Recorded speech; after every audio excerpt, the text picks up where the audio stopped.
তিনটি সুরশলাকার কম্পাঙ্ক যথাক্রমে 123 হার্টজ, 205 হার্টজ এবং 615 হার্টজ।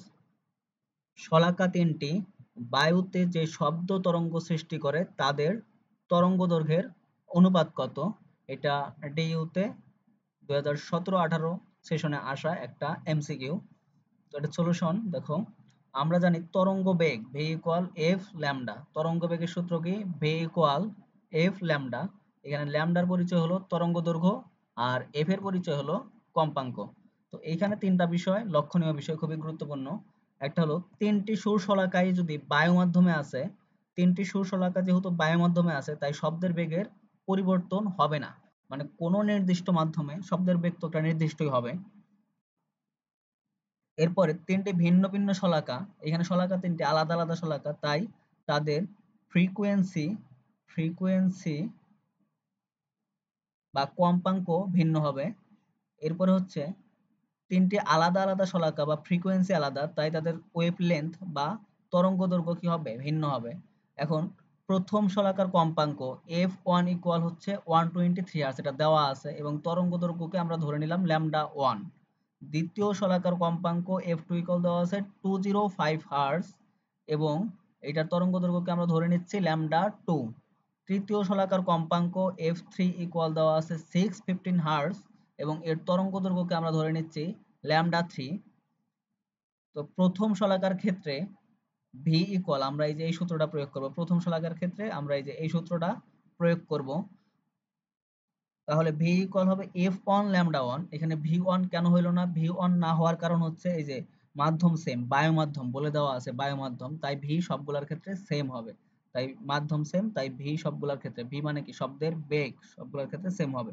দ্বিতীয় শলাকার ক্ষেত্রে V equal F two lambda 2 এবং তৃতীয় শলাকার ক্ষেত্রে V equal F three lambda 3। কোনোই মানে ভুলেও V three V two V one হবে না, কারণ মাধ্যম সেম এবং শব্দের বেগও সেম, তাই ভি ভি ভি। এখন এই যে প্রথমটা থেকে আমরা যেটা পাচ্ছি lambda 1 equal V divided by F 1 এবং দ্বিতীয়টা থেকে আমরা যেটা পাচ্ছি সেটা হচ্ছে lambda 2 equal V divided by F 2 এবং তৃতীয়টা থেকে আমরা যেটা পাচ্ছি lambda 3 equal V divided by F 3। এখন তরঙ্গ দৈর্ঘ্য তিনটির যদি আমরা অনুপাত নেই, মানে lambda 1 is to lambda 2 is to lambda 3 যদি নেই, তাহলে যে V divided by F 1, V divided by F 2 এবং ভি ডিভাইডেড বাই এফ 3 হবে।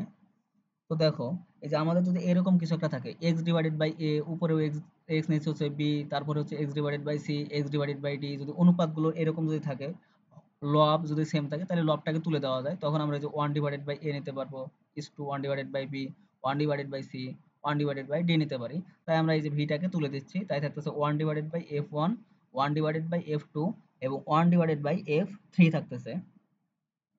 এখন এই যে f1 এর ভ্যালু 123, f2 এর ভ্যালু 205 এবং f3 এর ভ্যালু 615। এখন আমরা এই যে তিনটাতেই লবে হচ্ছে 615 মাল্টিপ্লাই করে দেব। তো উপরে এই যে 615 মাল্টিপ্লাই, এখানে 615 মাল্টিপ্লাই, এখানে 615 মাল্টিপ্লাই। এখন কথা হলো আমরা কেন 615 মাল্টিপ্লাই করলাম? আমরা এই যে এই তিনটার মধ্যে, তিনটা কম্পাঙ্কের মধ্যে যেটা বড়, তিনটা কম্পাঙ্কের মধ্যে যেটা বড় সেটা দ্বারা হরে মাল্টিপ্লাই করে দেব। করে দিয়ে তারপরে এই যে 615 ডিভাইডেড বাই 123 ইকুয়াল আসে 5। তারপরে 615 divided by 205, 615 divided by 205 equal আসে 3 এবং এইটা থেকে আসে ভাগ করে দিলে 1। তাইলে আমাদের lambda 1 lambda 2 lambda 1 is to lambda 2 is to lambda 3 equal আসতেছে 5 is to 3 is to 1। আচ্ছা, এখানে আমাদের ভি কিন্তু কনস্ট্যান্ট, এটা আগেই বলা আছে। আচ্ছা, তাহলে তরঙ্গ দৈর্ঘ্যের অনুপাত আমাদের আসতেছে 5 is to 3 is to 1। এটা হলো অ্যানসার, এটাই অ্যানসার।